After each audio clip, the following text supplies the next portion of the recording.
There is no beast or aberration that can strike as much dread and nostalgia in the hearts of D&D players as that of the Lich. I'm Lydia, your druid guide to D&D. Welcome to my channel and the very first episode of Monster Chronicle. Why don't you cast mage armor and get prepared as I tell you the legend of the Lich.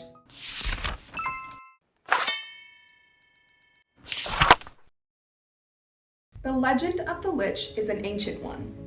The undead nightmares have been skulking about the realms for as long as anyone can remember.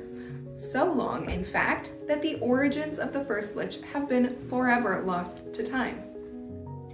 Unfortunately, the methods of achieving Lichdom have been preserved, and despite the risk of peril, wizards everywhere still perform the profane ritual in order to continue their life's work in undeath. The journey to Lichdom typically starts with a very powerful wizard whose aspirations are so high they cannot even be achieved in one lifetime. Once we have our wizard, we need a soul cage. This item goes by many names, including soul jar and phylactery, but for clarity's purposes, I will be referring to it as a soul cage. It is unclear whether the soul cage needs to be constructed by the Lich itself, whether it could be commissioned or otherwise purchased. Some sources say that it can't be made of wood, some say it has to cost hundreds or thousands of gold pieces in materials alone.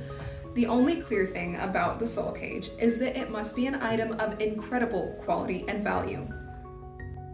Once a suitable item for the soul cage has been procured, it is then time to craft a potion.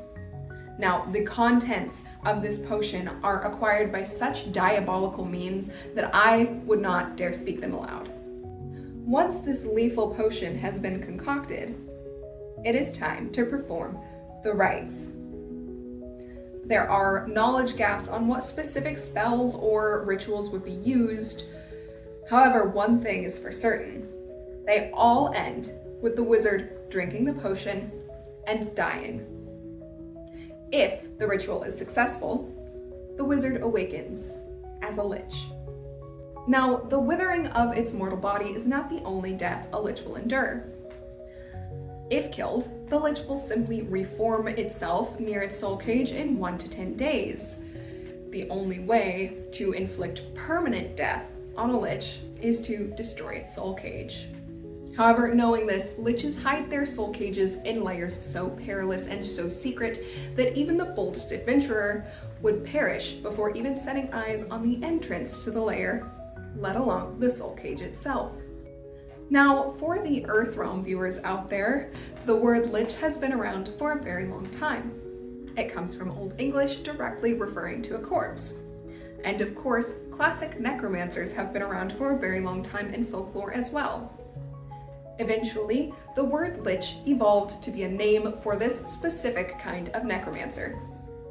The term appears in direct reference to an undead spellcaster at least as far back as H.P. Lovecraft's short story, The Thing on the Doorstep, published in 1937.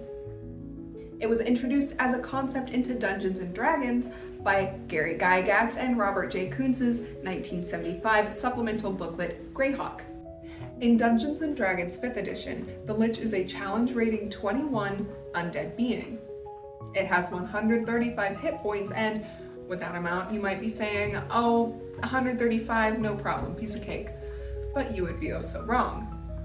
The Lich has resistance to cold, lightning, and necrotic damage, and flat-out immunity to the charmed, frightened, exhausted, paralyzed, and poisoned status modifiers. The Lich also has immunity to all bludgeoning, slashing, and piercing damage from non-magical attacks.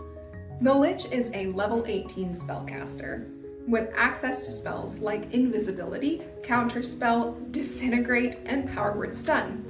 Pair this with the legendary actions Paralyzing Touch and Disrupt Life, and this encounter could turn party lethal very quickly. But if you aren't panicking yet, let me assist. Because with one 9th level spell slot, the Lich has access to Power Word Kill, completely wiping out one character with one action. Now, I hate to be the bearer of bad news.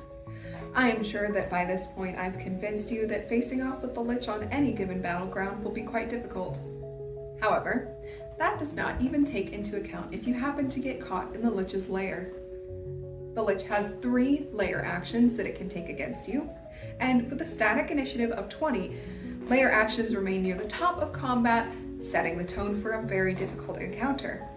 The Lich could regain a spell slot that a die determines, tether a foe, making them absorb some of the damage that the Lich would take, or summon forth ghostly spirits in the lair to deal a large amount of necrotic damage to an opponent. And this does not take into account if the Lich has enlisted minions to help guard and defend its lair.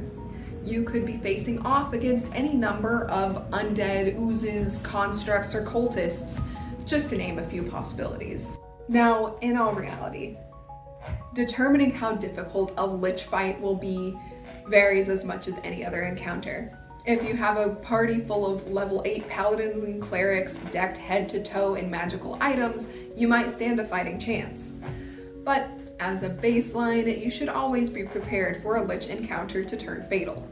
For a group of level 18 to 20 spellcasters, the Lich might not prove as challenging or enriching, but that does not stop the potential for amazing storytelling. I know that for a lot of people, Liches feel overdone and outdated, but honestly, I love Liches. I think that they have a really cool lore and that they could be spiffed up and refreshed to be put in pretty much any campaign, especially when you start getting into monsters like demi-liches, alhoons, alternate class liches, and the many, many variations that have been published in supplemental materials. But I am very curious what you think. Do you think that Liches are overdone? Or do you think that they're a D&D staple?